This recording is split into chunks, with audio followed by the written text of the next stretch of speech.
जय श्रीमन नारायण। प्रिय भक्तों, आज आप श्रवण करेंगे बृहस्पतिवार की बड़ी ही दुर्लभ कथा।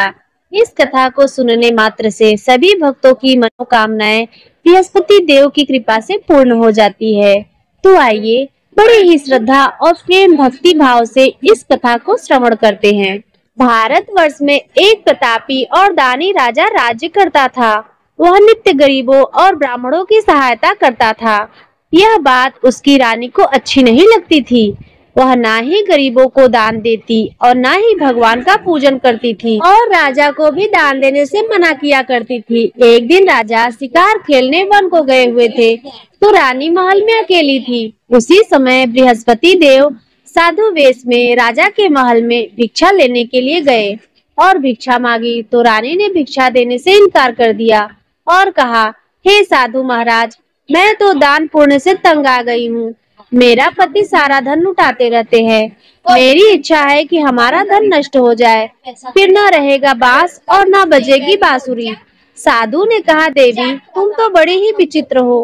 धन संतान तो सभी चाहते हैं, पुत्र और लक्ष्मी तो पापी के घर भी होने चाहिए।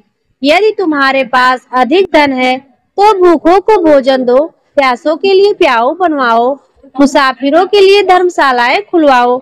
जो निर्धन अपनी कुंवारी कन्याओं का विवाह नहीं कर सकते उनका विवाह करा दो। ऐसे और कई काम हैं जिनके करने से तुम्हारा यश लोक और परलोक में फैलेगा। परंतु रानी पर उपदेश का कोई प्रभाव नहीं पड़ा। वह बोली, महाराज आप मुझे कुछ ना समझाएं। मैं ऐसा धन नहीं चाहती जो हर जगह बांटती फिरूं। साधु ने उत्तर दिया, यदि तुम्हारी ऐसी ही इच्छा है तो तथास्तु। तुम ऐसा करना कि बृहस्पतिवार को घर लीपकर पीली मिट्टी से अपना सिर धोकर स्नान करना, भट्ठी चढ़ाकर कपड़े धोना। ऐसा करने से आपका सारा धन नष्ट हो जाएगा। इतना कहकर वह साधु महाराज वहां से अलौकिक हो गए और साधु के कही अनुसार बातों को पूरा करते हुए रानी को केवल 3 बृहस्पतिवार ही बीते थे कि उसकी समस्त धन संपत्ति नष्ट हो गई। भोजन के लिए सारा परिवार तरसने लगा। तब एक दिन राजा ने रानी से कहा कि हे रानी, तुम यही रहो, मैं दूसरे देश को जाता हूँ क्योंकि यहाँ पर सभी लोग मुझे जानते हैं, इसलिए मैं कोई छोटा कार्य नहीं कर सकता। ऐसा कहकर राजा परदेश चला गया। वहाँ वह जंगल से लकड़ी काट कर लाता और शहर में बेचता था। इस तरह वह अपना जीवन व्यतीत करने लगा। इधर राजा के परदेश जाते ही रानी और दासी दुखी रहने लगी। एक बार जब रानी और दासी को 7 दिन तक बिना भोजन के रहना पड़ा तो रानी ने अपनी दासी से कहा, हे दासी, पास ही के नगर में मेरी बहन रहती है। वह बड़ी धनवान है। तू उसके पास जा और कुछ लेकर आ ताकि थोड़ा बहुत गुजर बसर हो सके। रानी की दासी बहन के पास गई। उस दिन गुरुवार का दिन था और रानी की बहन उस समय बृहस्पतिवार की व्रत कथा सुन रही थी। दासी ने रानी की बहन को अपनी रानी का संदेश दिया, लेकिन रानी की बड़ी बहन ने कोई उत्तर नहीं दिया। जब दासी को रानी की बहन से कोई उत्तर नहीं मिला तो वह बहुत दुखी हुई और उसे क्रोध भी आया। दासी ने वापस आकर रानी को सारी बात बता दी। सुनकर रानी ने अपने भाग्य को कोसा। उधर रानी की बहन ने सोचा कि मेरी बहन की दासी आई थी परंतु मैं उससे कुछ नहीं बोली, इससे वह बहुत दुखी हुई होगी। कथा सुनकर और पूजन समाप्त करके वह अपनी बहन के घर आई और कहने लगी, हे बहन, मैं बृहस्पतिवार का व्रत कर रही थी। तुम्हारी दासी मेरे घर आई थी, परंतु जब तक कथा होती है तब तक ना तो उठते हैं और ना ही बोलते हैं, इसलिए मैं नहीं बोली। कहो दासी क्यों गई थी? रानी बोली, बहन तुमसे क्या छिपाऊं, हमारे घर में खाने तक को अनाज नहीं था। ऐसा कहते कहते रानी की आंखें भर आई। उसने दासी समेत पिछले 7 दिनों से भूखे रहने तक की बात अपनी बहन को विस्तार पूर्वक सुना दी। रानी की बहन बोली, देखो बहन, भगवान बृहस्पति देव सभी की मनोकामनाओं को पूर्ण करते हैं। देखो शायद तुम्हारे घर में अनाज रखा हो। रानी की बहन बोली, देखो बहन, भगवान बृहस्पति देव सभी की मनोकामनाओं को पूर्ण करते हैं। देखो शायद तुम्हारे घर में भी अनाज रखा हो। पहले तो रानी को विश्वास नहीं हुआ, पर बहन के आग्रह करने पर उसने अपनी दासी को अंदर भेजा तो उसे सचमुच अनाज से भरा एक घड़ा मिल गया। यह देखकर दासी को बड़ी हैरानी हुई। दासी रानी से कहने लगी, हे रानी, जब हमको भोजन नहीं मिलता तो हम व्रत ही तो करते हैं, इसलिए क्यों न इनसे व्रत और कथा की विधि पूछ ली जाए ताकि हम भी व्रत कर सके। तब रानी ने अपनी बहन से बृहस्पतिवार व्रत के बारे में पूछा।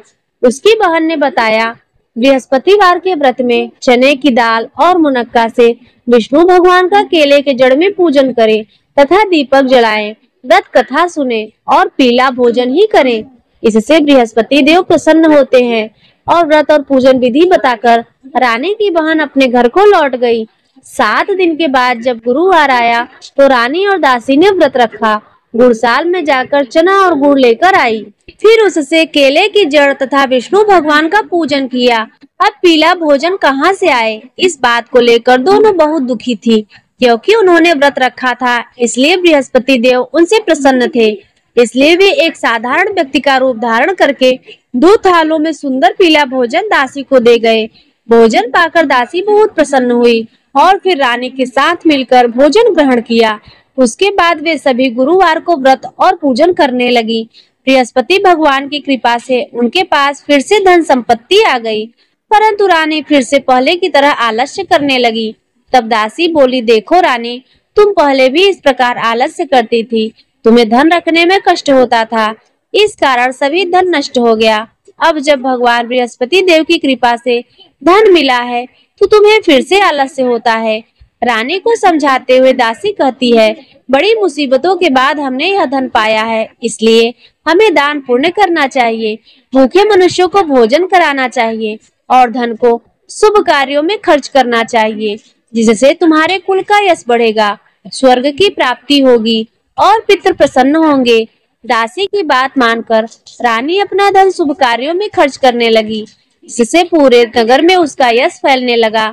उधर एक दिन राजा दुखी होकर जंगल में एक पेड़ के नीचे आसन जमाकर बैठ गया। वह अपनी दशा को याद करके व्याकुल होने लगा। बृहस्पतिवार का दिन था। एकाएक उसने देखा कि निर्जन वन में एक साधु प्रकट हुए। वह साधु वेश में स्वयं बृहस्पति देवता थे।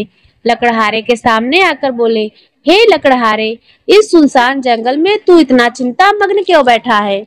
लकड़हारे ने दोनों हाथ जोड़कर प्रणाम किया और उत्तर दिया, महात्मा जी, आप सब कुछ जानते हैं, मैं क्या कहूँ। यह कहकर रोने लगा और साधु को अपनी आत्मकथा सुनाई। महात्मा जी ने कहा, तुम्हारी स्त्री ने बृहस्पतिवार के दिन भगवान का निरादर किया, जिसके कारण रुष्ट होकर उन्होंने तुम्हारी यह दशा कर दी है। अब तुम चिंता को दूर करके मेरे कहने पर चलो, तुम्हारे सब कष्ट दूर हो जाएंगे और भगवान पहले से भी अधिक संपत्ति देंगे। तुम बृहस्पतिवार के दिन कथा किया करो। 2 पैसे के चने मुनक्का लाकर उसका प्रसाद बनाओ और शुद्ध जल से लोटे में शक्कर मिलाकर अमृत तैयार करो। कथा के पश्चात अपने सारे परिवार और सुनने वाले प्रेमियों में अमृत व प्रसाद को बांटकर खुद भी ग्रहण करो। ऐसा करने से भगवान तुम्हारी सभी मनोकामनाएं पूरी करेंगे। साधु के ऐसे वचन सुनकर लकड़हारा बोला, हे प्रभु, मुझे लकड़ी बेचकर इतना पैसा नहीं मिलता जिससे भोजन के उपरांत कुछ बचा सकूं। मैंने रात्रि में अपनी स्त्री को व्याकुल देखा। मेरे पास कुछ भी नहीं जिससे मैं उसकी खबर मंगा सकूं, और फिर मैं बृहस्पति देव की क्या कथा सुनूं? मुझको तो कुछ भी नहीं मालूम। साधु ने कहा, हे लकड़हारे, तुम किसी बात की चिंता मत करो। बृहस्पतिवार के दिन तुम रोजाना की तरह लकड़ियां लेकर शहर को जाओ। तुमको रोज से दुगना धन प्राप्त होगा, जिसे तुम भली भांति भोजन कर लोगे और बृहस्पति देव की पूजा का सामान भी आ जाएगा। बृहस्पति देव की कथा इस प्रकार है, सुनो। प्राचीन काल में एक ब्राह्मण रहता था। वह बहुत निर्धन था। उसकी कोई संतान नहीं थी। उसकी स्त्री बहुत मलिनता के साथ रहती थी। वह स्नान नहीं करती, किसी देवता का पूजन भी नहीं करती। इससे ब्राह्मण देवता बड़े दुखी थे। बेचारे बहुत कुछ कहते थे, किंतु उसका कुछ परिणाम नहीं निकला। भगवान की कृपा से ब्राह्मण की स्त्री के कन्या रूपी रत्न पैदा हुई। कन्या बड़ी होने पर प्रातः स्नान करके विष्णु भगवान का जाप और बृहस्पतिवार का व्रत करने लगी। अपने पूजन पाठ को समाप्त करके विद्यालय जाती तो अपनी मुट्ठी में जौ भर के ले जाती और पाठशाला के मार्ग में डालती जाती। तब ये जौ स्वर्ण के हो जाते। लौटते समय उनको बिनकर घर ले आती। एक दिन वह बालिका सूप में उस सोने के जौ को फटक कर साफ कर रही थी कि उसके पिता ने देख लिया और कहा, हे बेटी, सोने के जौ के लिए सोने का सूप भी होना चाहिए। दूसरे दिन बृहस्पतिवार का दिन था। इस कन्या ने व्रत रखा और बृहस्पति देव से प्रार्थना करके कहा, मैंने आपकी पूजा सच्चे मन से की है, तो मेरे लिए सोने का सूप दे दो। बृहस्पति देव ने उसकी प्रार्थना स्वीकार कर ली। रोजाना की तरह वह कन्या जौ फैलाती हुई जाने लगी। जब लौटकर जौ बिन रही थी, तो बृहस्पति देव की कृपा से सोने का सूप मिला। उसे वह घर ले आई और उसमें जौ साफ करने लगी, परंतु उसकी माँ का वही ढंग रहा। एक दिन की बात है, वह कन्या सोने के सूप में जौ साफ कर रही थी। उस समय उस शहर का राजपुत्र वहां से होकर निकला। इस कन्या के रूप और कार्य को देखकर मोहित हो गया और अपने घर आकर भोजन और जल त्याग कर उदास होकर लेट गया। राजा को इस बात का पता चला तो अपने प्रधानमंत्री के साथ उसके पास गए और बोले, हे बेटा, तुम्हें किस बात का कष्ट है? किसी ने तुम्हारा अपमान किया है अथवा कोई कारण हो सो कहो, मैं वही कार्य करूंगा जिससे तुम्हें प्रसन्नता हो। अपने पिता की राजकुमार ने बातें सुनी। वह बोला, मुझे आपकी कृपा से किसी बात का दुख नहीं है।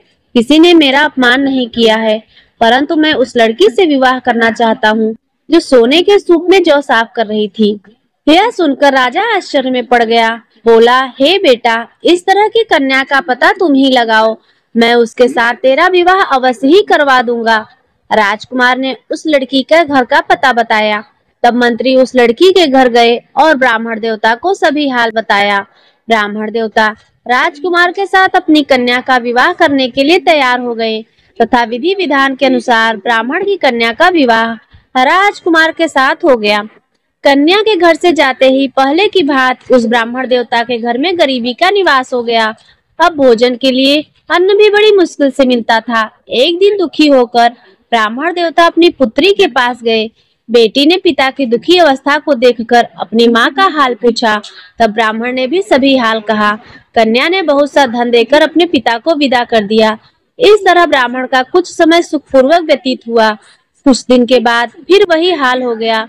ब्राह्मण फिर अपनी कन्या के यहाँ गया और सारा हाल कहा। तो लड़की बोली, हे पिताजी, आप माता जी को यहाँ ले आओ, मैं उन्हें विधि बता दूंगी जिससे उनकी गरीबी दूर हो जाए। वह ब्राह्मण देवता अपनी स्त्री को साथ लेकर पहुँचे तो अपनी माँ को समझाने लगी, हे माँ, तुम प्रातः काल प्रथम स्नान आदि करके विष्णु भगवान का पूजन करो तो सब दरिद्रता दूर हो जाएगी। परंतु उसकी माँ ने एक भी बात नहीं मानी और प्रातः काल उठकर अपनी पुत्री के बच्चों का जूठन खा लिया। इससे उसकी पुत्री को बहुत क्रोध आया। उसने एक रात को एक कोठरी से सारा सामान निकाल दिया और अपनी माँ को उसमें बंद कर दिया।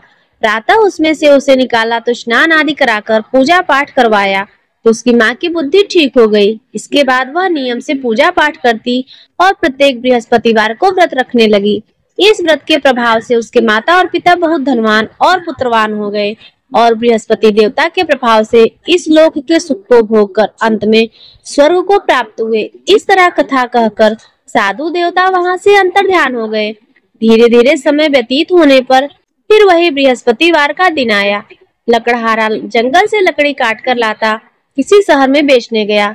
उसे उस दिन से अधिक पैसा मिला। राजा ने चना गुड़ आदि लाकर गुरुवार का व्रत किया। उस दिन से उसके सभी क्लेश दूर हो गए। परंतु जब दोबारा गुरुवार का दिन आया तो बृहस्पतिवार का व्रत करना भूल गया। इस कारण बृहस्पति भगवान उससे नाराज हो गए। उस दिन उस नगर के राजा ने विशाल यज्ञ का आयोजन किया था तथा शहर में यह घोषणा करा दी कि कोई भी मनुष्य अपने घर में भोजन न बनवाए, न आग जलाए। समस्त जनता मेरे यहाँ भोजन करने आए। इस आज्ञा को जो न मानेगा उसे फांसी की सजा दी जाएगी। इस तरह की घोषणा संपूर्ण नगर में करवा दी गई। राजा की आज्ञा के अनुसार शहर के सभी लोग भोजन करने गए, लेकिन लकड़हारा कुछ देर से पहुंचा, इसलिए राजा उसको अपने साथ घर ले गए और ले जाकर उसको भोजन करा ही रहे थे कि रानी की दृष्टि उस खूंटी पर पड़ी जिस पर उसका हार लटका हुआ था। वह वहां पर दिखाई नहीं दिया। रानी ने निश्चय किया कि मेरा हार इस मनुष्य ने चुरा लिया है। उसी समय सिपाहियों को बुलाकर उसको कारागार में डलवा दिया।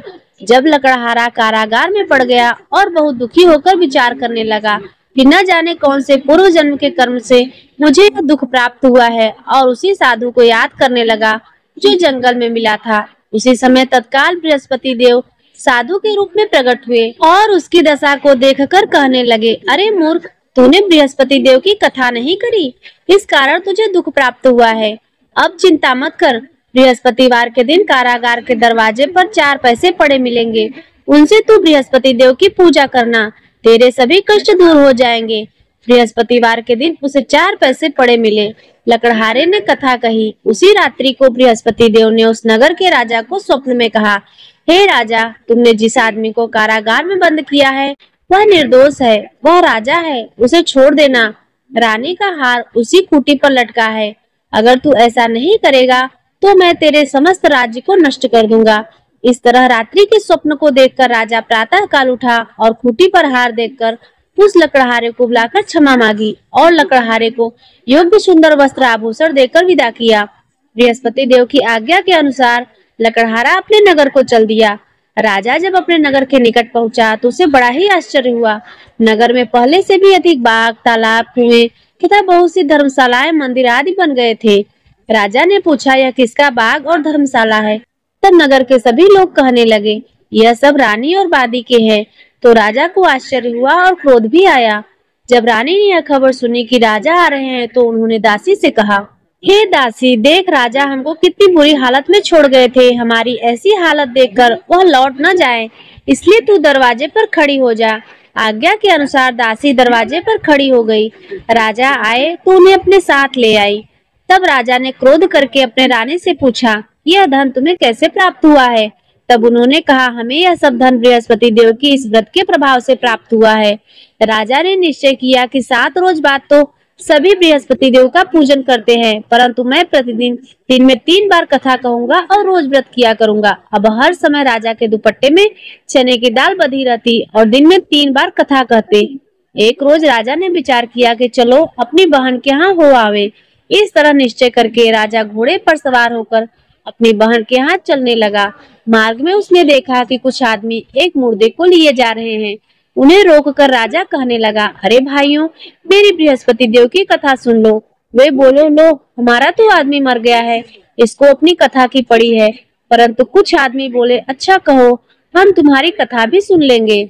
राजा ने दाल निकाली और जब कथा आधी हुई तो मुर्दा हिलने लग गया और जब कथा समाप्त हो गई तो राम राम करके मनुष्य उठकर खड़ा हो गया। आगे मार्ग में उसे किसान खेत में हल चलाता हुआ मिला तो राजा ने उसे देखकर बोला, अरे भैया, तुम मेरी बृहस्पतिवार की कथा सुन लो। किसान बोला, जब तक मैं तेरी कथा सुनूंगा तब तक 4 हरया जोत लूंगा, जा अपनी कथा किसी और को सुनाना। इस तरह राजा आगे चलने लगा।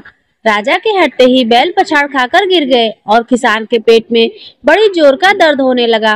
उस समय उसकी माँ रोटी लेकर आई। उसने जब यह देखा तो अपने पुत्र से सब हाल पूछा और बेटे ने सभी हाल कह दिया। तो बुढ़िया दौड़ी दौड़ी उस घुड़सवार के पास गई और उससे बोली कि मैं तेरी कथा सुनूंगी, तू अपनी कथा मेरे खेत पर चलकर ही कहना। राजा ने बुढ़िया के खेत पर जाकर कथा कही, जिसके सुनते ही वह बैल उठकर खड़े हुए तथा किसान के पेट का दर्द भी बंद हो गया। राजा अपनी बहन के घर पहुंचा। बहन ने भाई की खूब मेहमानदारी की। दूसरे रोज प्रातः काल राजा जगा तो वह देखने लगा कि सब लोग भोजन कर रहे हैं। राजा ने अपनी बहन से कहा, ऐसा कोई मनुष्य है जिसने भोजन नहीं किया हो, मेरी बृहस्पतिवार की कथा सुन ले। बहन बोली, हे भैया, यह देश ऐसा ही है, पहले यहाँ लोग भोजन करते हैं, बाद में अन्य काम करते हैं। अगर कोई पड़ोस में हो तो देखाऊं। वह ऐसा कहकर देखने चली गई, परंतु उसे कोई भी ऐसा व्यक्ति नहीं मिला जिसने भोजन ना किया हो। अतः वह एक कुम्हार के घर गई जिसका लड़का बीमार था। उसे मालूम हुआ कि उसके यहाँ 3 रोज से किसी ने भोजन नहीं किया है। रानी ने अपने भाई की कथा सुनने के लिए कुम्हार से कहा। वह तैयार हो गया। राजा ने जाकर बृहस्पतिवार की कथा कही, जिसको सुनकर उसका लड़का ठीक हो गया। अब तो राजा की प्रशंसा होने लगी। एक रोज राजा ने अपनी बहन से कहा, हे बहन, हम अपने घर को जाएंगे, तुम भी तैयार हो जाओ। राजा की बहन ने अपनी सास से कहा तो सास ने कहा, हाँ चली जा, परंतु अपने लड़के को मत ले जाना, क्योंकि तेरे भाई की कोई औलाद नहीं है। बहन ने अपने भैया से कहा, भैया, मैं तो चलूंगी पर कोई बालक नहीं चलेगा। तो राजा बोला, जब कोई बालक नहीं चलेगा तो तुम ही क्या करोगी जाकर। बड़े दुखी मन से राजा अपने नगर को लौट आया। राजा ने अपनी रानी से कहा, हम निर्वंशी हैं, हमारा मुंह देखने का धर्म नहीं है, कुछ भोजन आदि नहीं किया। रानी बोली, हे प्रभु, बृहस्पति देव ने हमें सब कुछ दिया है, वह हमें औलाद भी अवश्य ही देंगे। उसी रात को बृहस्पति देव ने राजा के स्वप्न में कहा, हे राजा उठो, सभी सोच त्याग दो, तेरी रानी गर्भवती है। राजा को यह बात सुनकर बड़ी खुशी हुई। 9वें महीने उसके गर्भ से एक सुंदर पुत्र पैदा हुआ। तब राजा बोला, हे रानी, स्त्री बिना भोजन के रह सकती है, पर बिना कहे नहीं रह सकती। जब मेरी बहन आएगी तो तुम उससे कुछ मत कहना। रानी ने सुनकर हाँ कह दिया। जब राजा की बहन ने यह शुभ समाचार सुना तो वह बहुत खुश हुई और बधाई लेकर अपने भाई के यहाँ आई। तभी रानी ने कहा, घोड़ा चढ़कर तो नहीं आई, गधा चढ़कर आई है। राजा की बहन बोली, भाभी, मैं इस प्रकार न कहती तो तुम्हें औलाद कैसे मिलती। बृहस्पति देव ऐसे ही है, जैसे जिसकी मन में कामनाएं होती है सभी की पूर्ण करते हैं। जो सद्भावना पूर्वक बृहस्पतिवार का व्रत करता है एवं कथा पढ़ता है अथवा सुनता है, दूसरों को सुनाता है, बृहस्पति देव उसकी सभी मनोकामनाएं पूर्ण करते हैं। बृहस्पति देव उनकी सदैव रक्षा करते हैं। जो संसार में सद्भावना और सच्चे हृदय से बृहस्पति देव का पूजन करते हैं, उनकी सभी मनोकामनाएं उसी प्रकार पूर्ण होती है जैसे राजा और रानी ने बृहस्पति देव की कथा का गुणगान करके किया। उनकी सभी इच्छाएं बृहस्पति देव ने पूर्ण की। मनुष्य को हृदय से उनका मनन करते हुए जयकारा करना चाहिए। तो प्रेम से बोलिए, बृहस्पति देव की जय, विष्णु भगवान की जय, समस्त देवी देवताओं की जय। प्रिय भक्तों, अब आइए सुनते हैं बृहस्पति देव की आरती। ओम जय बृहस्पति देवा, स्वामी जय बृहस्पति देवा। छिन छिन भोग लगाऊं, छिन छिन भोग लगाऊं, कदली फल मेवा। ओम जय बृहस्पति देवा, तुम पूर्ण परमात्मा, तुम अंतर्यामी। जगत पिता जगदीश्वर, जगत पिता जगदीश्वर, तुम सबके स्वामी।